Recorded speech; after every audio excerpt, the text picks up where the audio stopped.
రేపే సఫల ఏకాదశి.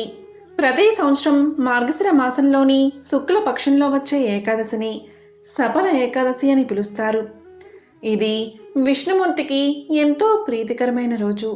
పైగా ఈ సంవత్సరం మార్గశిర సోమవారంతో కలిసి వచ్చింది. మరి ఎంతో విశేషమైన ఈ సఫల ఏకాదశి రోజు ఇంట్లోని ఆడవారు పొరపాటున కూడా ఈ కూరను అస్సలు వండకండి, అలాగే తినకండి. పొరపాటున ఈ కూర తింటే జన్మల దరిద్రం అంటుకుంటుంది. మరి సఫల ఏకాదశి రోజు ఏ కూరను తినకూడదో, అలాగే వండకూడదో ఇప్పుడు ఈ వీడియోలో తెలుసుకుందాం. పాండవుల్లో పెద్దవాడైన ధర్మరాజుకు సఫల ఏకాదశి గురించి శ్రీకృష్ణుడు వివరించినట్లు భవిష్యోత్తర పురాణం తెలియచేస్తుంది. ఒకసారి పాండవాగ్రజుడైన ధర్మరాజుకు శ్రీకృష్ణుడు ఇలా చెప్తాడు: ధర్మరాజా, చాలామంది ప్రజలు ఎక్కువ ధనాన్ని ఖర్చు పెట్టి ఎక్కువ దక్షిణలు ఇచ్చి పెద్ద పెద్ద యాగాలు చేసి శ్రీ మహావిష్ణువును సంతృప్తిపరచాలని ప్రయత్నం చేస్తారు. కానీ సఫల ఏకాదశి వ్రతం ఆచరించిన భక్తుల్ని చూసినప్పుడు శ్రీ మహావిష్ణువుకు అపరిమితమైన ఆనందం, సంతృప్తి కలుగుతాయి. ఈ ఏకాదశికి నారాయణుడు అధిదేవత. నాగుపాములలో ఆదిశేషుడు, పక్షులలో గరుత్మంతుడు, యజ్ఞాలలో అశ్వమేధము, నదులలో గంగానది, దేవతల్లో విష్ణువు, మానవులలో బ్రహ్మజ్ఞానం కలవారు చాలా ప్రధానమైన వారు. అలాగే వ్రతాలంటిలో ఈ ఏకాదశి వ్రతం ఎంతో ప్రధానమైనది. మానవులు తెలిసి తెలియక అనేక పాపాలు చేస్తూ ఉంటారు. అలాంటి పాపాలను దహించే శక్తి ఈ సఫల ఏకాదశికి ఉంది. ఈరోజు మంచి కొబ్బరికాయలు, ఉసిరికాయలు, నిమ్మకాయలు, దానిమ్మ పళ్ళతో లేదా ఏది దొరికితే ఆ పళ్ళతో మహావిష్ణువును పూజించాలి. ఇక సఫల ఏకాదశి రోజు దీపదానం ఎంతో విశేష పుణ్యాన్ని ఇస్తుంది. ఈ రోజు రాత్రి భగవంతుడి సన్నిధిలో లేదా ఇంట్లో దీపాన్ని వెలిగించాలి. ఈరోజు జాగరణ చెయ్యాలి. ఈ సఫల ఏకాదశితో సమానమైన యజ్ఞం కానీ, తీర్థం కానీ, వ్రతం కానీ లేవు. 5000 సంవత్సరాలు తపస్సు చేస్తే ఎంత ఫలితం వస్తుందో అంతటి ఫలితం సఫల ఏకాదశి వ్రతాన్ని ఆచరిస్తే వస్తుంది. ఈ ఏకాదశి వ్రతాన్ని భక్తితో ఆచరిస్తే అశ్వమేధ యాగం చేసిన ఫలితం దక్కుతుంది. గోదానం, భూదానం చేసిన ఫలితం వస్తుంది. ఈ ఏకాదశి విశిష్టతను తెలిపే, గొప్పతనం తెలిపే కథ చెప్తాను, శ్రద్ధగా విను అంటూ శ్రీకృష్ణుడు ఇలా చెప్పడం ప్రారంభించాడు. పూర్వం చంపావతి అనే పేరుగల ఒక నగరం ఉండేది. ఆ నగరాన్ని మాహిష్మతుడు అనే రాజు పరిపాలిస్తూ ఉండేవాడు. అతనికి 4 కుమారులు ఉన్నారు.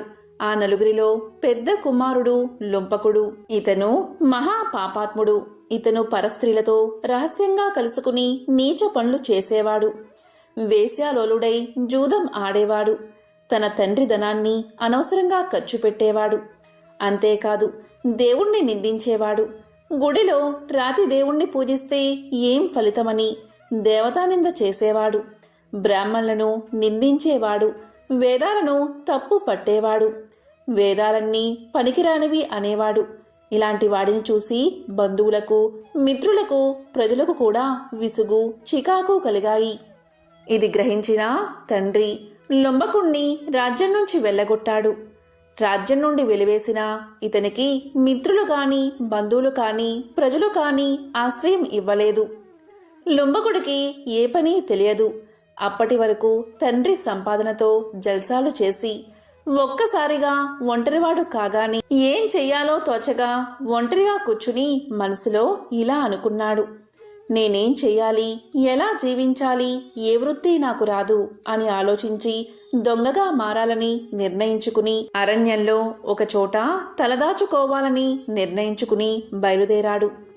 అరణ్యంలోకి వెళ్లి ఒక రావి చెట్టు కింద రహస్య ప్రదేశంలో ఉంటూ రాత్రిపూట నగరంలోకి ప్రవేశించి రాజభవనంలోని ధనాన్ని దొంగలించి అడవికి వచ్చేవాడు. పగలంతా అరణ్యంలో ఉండి రాత్రిపూట తండ్రి యొక్క ధనాగారాన్ని దోచుకునేవాడు లొంబకుడు. పగటిపూట అరణ్యంలో సంచరిస్తూ పశువులను, పక్షులను హింసిస్తూ కొన్నిటిని చంపి మాంసాన్ని తినేవాడు. అలా రాత్రిపూట పట్టణంలో ధనవంతుల ఇళ్లల్లోకి వెళ్ళి ధాన్యం, ధనం దొంగలించేవాడు. ఇలా దొంగతనం చేస్తూ అప్పుడప్పుడు ప్రజలకు పట్టుబడేవాడు. కానీ ప్రజలు లుంబకుణ్ణి ఏమీ అనకుండా, ఏ శిక్ష వేయకుండా వదిలివేసేవారు. ఎందుకంటే లుంబకుణ్ణి శిక్షిస్తే మహారాజుకి కోపం వస్తుంది అనే భయంతో వదిలేసేవారు. రాజు కొడుకువై ఇలా దొంగగా మారడమేమిటి, అతని పూర్వజన్మ పాపం కాకపోతే అని ప్రజలు అనుకునేవారు. ఈ విధంగా లుంబకుడు ప్రతిరోజు అడవిలో మాంసం తినేవాడు. మాంసం దొరకపోతే అడవిలో లభించే పళ్ళు తినేవాడు. లుంబకుడు ఒక పవిత్రమైన పెద్ద రావి చెట్టు మొదట్లో జీవించేవాడు. ఇలా ఉండగా ఒకసారి మార్గశిర బహుళ ఏకాదశి వచ్చింది. ఆ రోజు దొంగతనం చేయడానికి లుంబకుడు నగరానికి చేరుకున్నాడు. అప్పుడు కొంతమంది ఆటవికులు అతని నివాసంలోని వస్త్రాలు మొదలైనవన్నీ దొంగలించి తీసుకుపోయారు. అతను నగరం నుంచి తిరిగి వచ్చేసరికి కప్పుకుందామంటే వస్త్రాలు లేకుండా పోయాయి. దీంతో లుంబకుడు దశమి నాటి రాత్రి చలి బాగా వేస్తుందని కప్పుకోవడానికి ఏమీ లేక చలిబాధకి కొయ్యబారిపోయాడు. చలిబాధకి తట్టుకోలేక వణుకుతూ లుంబకుడు రావి చెట్టు మొదట్లో వెచ్చగా ఉంటుందని ఆ రాత్రంతా ఆ చెట్టు కింద గడిపి ప్రాణాలు లేని శవంలా తయారయ్యాడు. ఆ రాత్రంతా అతి కష్టం మీద క్షణం ఒక యుగంగా గడిపాడు లుంబకుడు. ఏకాదశి తిథి మధ్యాహ్నం వరకు అతను రావి చెట్టు మొదట్లో పడుకుని ఉన్నాడు. మధ్యాహ్నం ఎండవేడికి తెలివి వచ్చి తాను పడుకున్న ప్రదేశాన్ని వదిలి నీరసంగా తడబడుతున్న పాదాలతో అడుగులు అడుగులు వేస్తూ కుంటివాని వలె నడుస్తూ ఆహారం సంపాదించడానికి వెళ్ళాడు. ముందు రోజు కూడా ఆహారం లేనందున కొంత దూరం వెళ్ళేసరికి ఆకలి దప్పికలు ఎక్కువయ్యాయి లుంబకుడికి. అలా నీరసంగా ఉన్నందున ఆ రోజు జంతు హింస కూడా చెయ్యలేదు. లుంబకుడు పక్షులు కొరికి పడేసిన పళ్ళను ఏరుకుని రావి చెట్టు దగ్గరకు చేరుకున్నాడు. అప్పటికే సూర్యుడు అస్తమించాడు. చీకట్లు కమ్ముకుంటున్నాయి. ఈ స్థితిలో లుంబకుడికి పట్టరాని ఏడుపు వచ్చింది. ఏడుస్తూ ఇలా పలికాడు, తండ్రి, ఇలాంటి హీనమైన జీవనాన్ని నేను గడుపుతున్నాను. పక్షులు కోరికగా మిగిలిన పళ్ళను తెచ్చుకున్నాను. వీటిని నమిలే శక్తి కూడా నాకు లేదు. మహారాజు కొడుకునైనా నాకు ఈ గతి పట్టిందా అని కన్నీళ్లు కార్చాడు.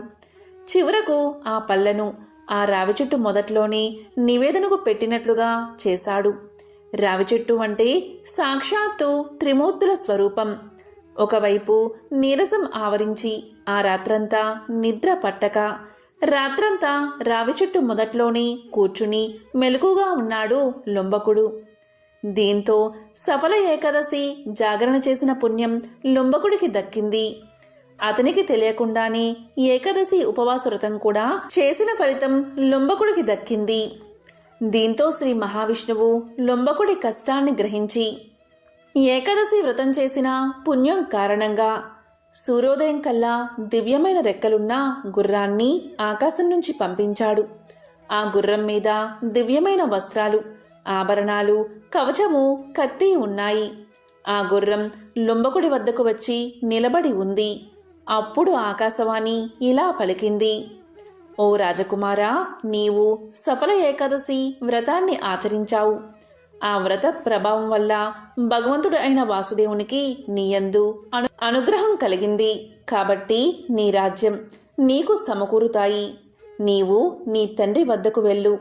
నీ తండ్రి చెప్పినట్లు నడుచుకో. నీవు పెద్ద కుమారుడువు కాబట్టి రాజ్యాన్ని నీ తండ్రి నీకే అప్పగిస్తాడు. స్వేచ్ఛగా నీ సామ్రాజ్యాన్ని నీవే అనుభవించు అని ఆకాశవాణి పలికింది. ఆ మాటలు వింటూ ఉండగానే లుంబకుడికి దివ్య స్వరూపం వచ్చింది. అప్పుడు లుంబకుడు దైవానికి నమస్కారం చేసి తన తప్పును తెలుసుకుని నీవు చెప్పినట్లే చేస్తాను అని ఆకాశవాణితో పలికాడు. దివ్యమైన వస్త్రాలతో కవచాలు అలంకరించుకుని గుర్రంపై తండ్రి వద్దకు చేరుకున్నాడు. లుంబకుణ్ణి చూసిన తండ్రి పరమానందంతో కన్నీటితో స్వాగతం పలికాడు. మాహిష్మతుడు కుమారుణ్ణి కౌగలించుకున్నాడు. లుంబకుడు జరిగిందంతా తండ్రికి వివరించాడు. దీంతో తండ్రి సంతోషించి రాజ్యాన్ని తన పెద్ద కుమారుడైన లుంబకుడికి అప్పగించాడు. ఈ విధంగా నిరంతరం విష్ణు భక్తితో ప్రతి ఏకాదశి వ్రతాన్ని ఆచరించి జాగరణ చేసేవాడు లుంబకుడు. భగవంతుడి అనుగ్రహం వల్ల ఉత్తమమైన భార్య, పిల్లలు కలిగారు లుంబకుడికి. కాలక్రమంలో వృద్ధాప్యం వచ్చింది. రాజ్యాన్ని తన పెద్ద కుమారుడికి అప్పగించి అతను అరణ్యాలకు వెళ్ళి అక్కడ మనసును నిగ్రహం చేసుకుని విష్ణు భక్తిని వృద్ధి చేసుకున్నాడు. అంతట లుంబకుడికి పరమాత్మ సాక్షాత్కారం లభించింది. దీంతో లుంబకుడు యోగశక్తి ద్వారా శరీరాన్ని వదిలిపెట్టాడు. తరువాత విష్ణు దూతలు వచ్చి లుంబకుడిని విష్ణు లోకానికి తీసుకుపోయారు. కాబట్టి ఎవరైతే సఫల ఏకాదశి వ్రతాన్ని భక్తి శ్రద్ధలతో ఆచరిస్తారో అటువంటి వారికి విష్ణు లోకం ప్రాప్తిస్తుందని శ్రీకృష్ణ పరమాత్ముడు పాండవుల్లో పెద్దవాడైన ధర్మరాజుకు తెలియజేశాడు. ఎంతో పవిత్రమైన విశేషమైన ఈ కథను విన్నా, చదివినా, చెప్పినా, వినిపించినా రాజసూయ యాగం చేసిన మహాపుణ్యంతో పాటు స్వర్గలోక ప్రాప్తి కలుగుతుంది, భోగభాగ్యాలు కలుగుతాయి అని శ్రీకృష్ణుడు చెప్పాడు. మార్గశిర మాసం శ్రీ మహావిష్ణువుకు ఎంతో ప్రీతికరమైన మాసం. ఈ మాసంలో వచ్చే సఫల ఏకాదశి చాలా ముఖ్యమైనది. ఈ ఏకాదశి రోజున మనం చేసే అనేక పనులు మనకు విష్ణువు కటాక్షాన్ని కలిగిస్తాయి. సఫల ఏకాదశి రోజున ఎవరైతే ఉపవాసం ఉండి విష్ణువును పూజిస్తారో వారు చేసిన పాపాలు పోయి పుణ్యగతులు ప్రాప్తిస్తాయని పురాణాలు చెప్తున్నాయి. అటువంటి సఫల ఏకాదశి ఈ సంవత్సరం డిసెంబర్ 26వ తేదీన వచ్చింది. ఈ ఏడాదికి 24 ఏకాదశి తిథులు వస్తాయి. వీటిలో ముఖ్యంగా శ్రావణం, కార్తీకం, మార్గశిర మాసాల్లో వచ్చే ఏకాదశి తిథి పర్వదినాలు శివకేశవులకు ఎంతో ఇష్టమైన తిథులుగా చెప్తూ ఉంటారు. ఈ మాసంలో ముఖ్యంగా ధనుర్మాసం, తిరుప్పావి ఉత్సవాలు జరుగుతూ ఉంటాయి. విష్ణుదేవుణ్ణి ప్రత్యేకంగా పాసురాలతో పూజిస్తూ ఉంటారు. అయితే ప్రస్తుతం డిసెంబర్ 26న సఫల ఏకాదశి జరుపుకోనున్నాం. ఈ పేరుకు సఫల అని ఉంది. అంటే ఈ ఏకాదశి రోజు మనం ఏ పని ఆచరించినా కూడా అది వెంటనే సఫలం అవుతుందని అర్థం. అందుకే చాలామంది ఈ ఏకాదశి రోజున పూజలు, వ్రతాలు ఎక్కువగా ఆచరిస్తారు. ఈ రోజున ఉదయం నుంచి సాయంత్రం వరకు అమోఘమైన తిథి ఉంది. విష్ణు భగవానుణ్ణి ఆరాధించేవారు ఈ రోజున దగ్గరలోని ఆలయానికి వెళ్ళి నెయ్యితో దీపారాధన చెయ్యండి. విష్ణువు అలంకార ప్రియుడు కాబట్టి ఒక 5 రకాల పూలను సమర్పించండి. ఈ ఏకాదశి రోజు చేసే ఉపవాసం ఏడాది పాటు ఉపవాసం చేసిన పుణ్యాన్ని ప్రసాదిస్తుందట. అంతేకాదు తెలిసి తెలియక చేసిన పాపాలను కూడా పోగొడుతుందట. అందుకే ఈ ఏకాదశి అత్యంత పవిత్రమైన ఏకాదశి. ఒకవైపున ప్రస్తుతం ధనుర్మాస ఉత్సవాలు, మరోవైపున సఫల ఏకాదశి కూడా రావడంతో ఇది ఎంతో శుభ పరిణామంగా పండితులు చెప్తున్నారు. ఈ రోజున బ్రాహ్మీ ముహూర్తంలో నిద్రలేచి స్నానం ఆచరించాలి, విష్ణువును పూజించాలి, పళ్ళు పాలను సమర్పించాలి. సఫల ఏకాదశి రోజున ఉల్లి, వెల్లుతో సహా అన్ని తామసిక ఆహారాలకు దూరంగా ఉండాలి. ఈ రోజున తులసి ఆకులు తెంపకూడదు. విష్ణువు ఆరాధనకు ఒక రోజు ముందు తులసి ఆకులు తీసి ఇంట్లో పెట్టుకోవాలి. ఈరోజు ఉపవాస దీక్షను చెయ్యాలి. అసభ్య పదజాలం వాడకుండా ఉండాలి. సఫల ఏకాదశి నాడు ఎలాంటి వాదోపవాదాలకు, తగాదాలకు దూరంగా ఉండాలి. ఈ రోజున ఉపవాసం ఉంటే కోపానికి దూరంగా ఉండాలి. అబద్ధాలు చెప్పకూడదు. ఏకాదశి ఉపవాస సమయంలో ఏ రూపంలో అయినా బియ్యం తినడం నిషిద్ధం. ఏకాదశి ఉపవాస సమయంలో మధ్యాహ్నం నిద్రకు దూరంగా ఉండాలి.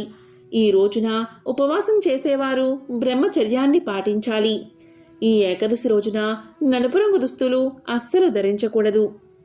ఈ రోజున శ్రీహరిని, లక్ష్మీదేవిని, శ్రీకృష్ణుణ్ణి పూజించడం వల్ల శాంతి, ఆరోగ్యం, ధనం, శుభం కలుగుతాయి. సకల పాపాలు తొలగిపోతాయి. శరీర సంబంధిత వ్యాధులు, మానసిక ఒత్తిళ్లు తొలగిపోతాయి. పురాణాల ప్రకారం సఫల ఏకాదశి నాడు ఉపవాసం ఉంటే జీవితంలోని బాధలు తొలగిపోతాయి. ఈరోజు తప్పనిసరిగా విష్ణువుకు తులసి ఆకులను సమర్పించండి. ఇలా చేస్తే తెలిసి తెలియక చేసిన పాపాలు తొలగిపోతాయి. ఈరోజు ఏమీ చేయకపోయినా ఓం నమో భగవతే వాసుదేవాయ అని కానీ, ఓం నమో నారాయణాయ అని కానీ పఠిస్తే చాలు. ఆ లక్ష్మీనారాయణల సంపూర్ణ అనుగ్రహం మీకు లభిస్తుంది. సకల శుభాలు కలుగుతాయి. ఏకాదశి రోజు ఏ కూరను తినకూడదు అలాగే వండకూడదు అంటే ఈరోజు మాంసాహారాన్ని అస్సలు వండకూడదు అలాగే తినకూడదు. ఒకవేళ తింటే దరిద్రం అంటుకుంటుంది. అదేవిధంగా ఈరోజు ఉల్లి వెల్లుల్లి తినకుండా ఉంటే చాలా మంచిది.